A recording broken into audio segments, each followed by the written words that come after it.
Right now, you're eating something that's literally burning your mouth. A chili pepper.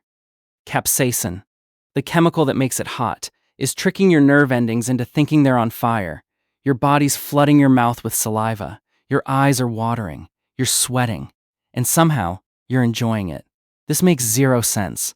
Most animals tasted a hot pepper once and never came back. But humans? We've spent thousands of years deliberately breeding peppers to be hotter. We invented entire cuisines around the pain.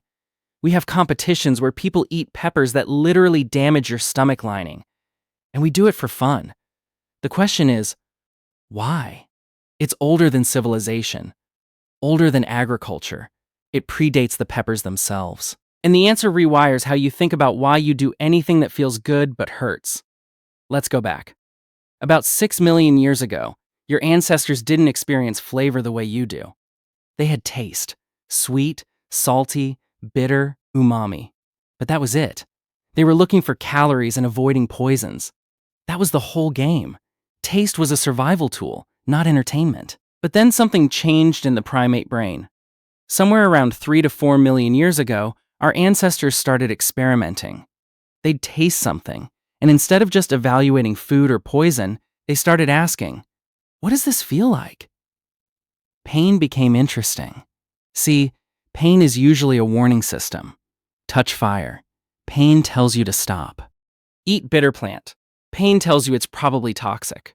But our brains are weirdly good at separating the warning from the sensation. You can know something is safe and still feel pain from it. And once you know it's safe, the pain becomes something else entirely.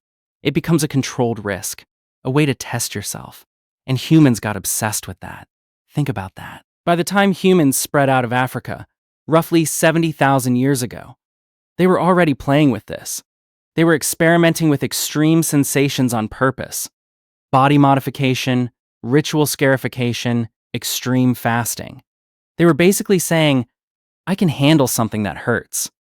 And that makes me interesting. We don't have direct evidence of spicy food yet, but we know they were doing other things that seemed pointless. Then, around 6000 BCE, something critical happened. Humans started farming. Civilization was building. And in Mesoamerica, what's now Mexico, people were domesticating a wild plant, the wild chili pepper. Here's the thing about wild peppers. They're barely spicy. They're pretty bland. But humans didn't just accept what nature gave them. They started breeding them. Generation after generation, they selected for hotter peppers.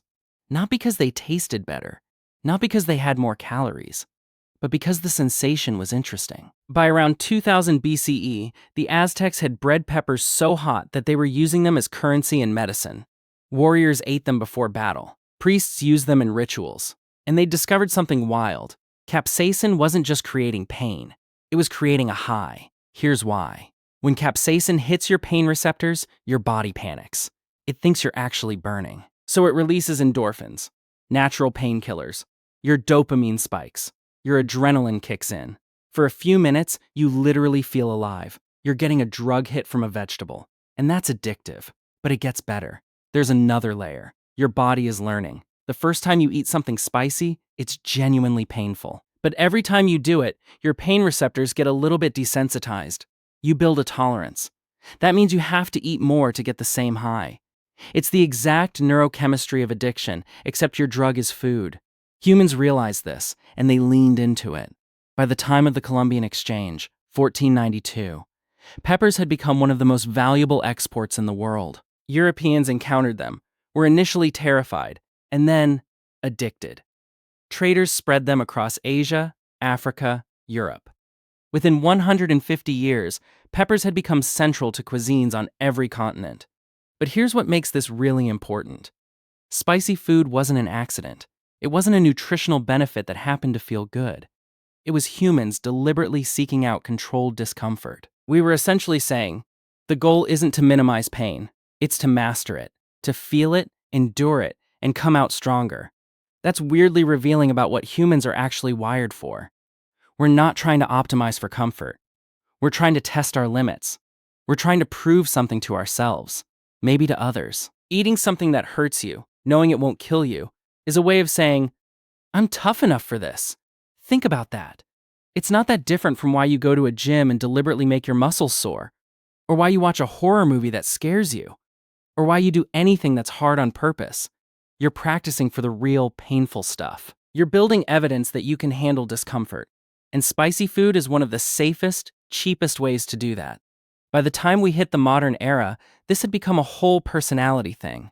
In India, in Thailand, in Mexico, in Korea, spice tolerance became a marker of belonging. It still is. If you can handle the heat, you're part of the group. You're someone who doesn't back down from a challenge. And billions of people are doing this every single day without even thinking about why. So here's the full picture. 6 million years ago, pain was a warning. 3 million years ago, it became a test.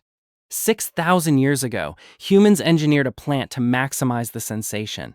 By 2000 BCE, it was a ritual. By 1500 CE, it was a global trade good.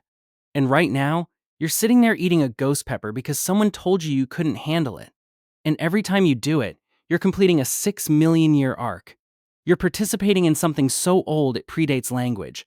You're deliberately experiencing controlled pain to prove something about who you are. That's why you love spicy food. It's not about the flavor. It's about the fact that your brain is wired to seek out challenges, to test your limits, to prove to yourself that you're resilient. Next time you reach for something hot, remember, you're not just eating dinner. You're enacting something deeply, ridiculously human. You're choosing the burn.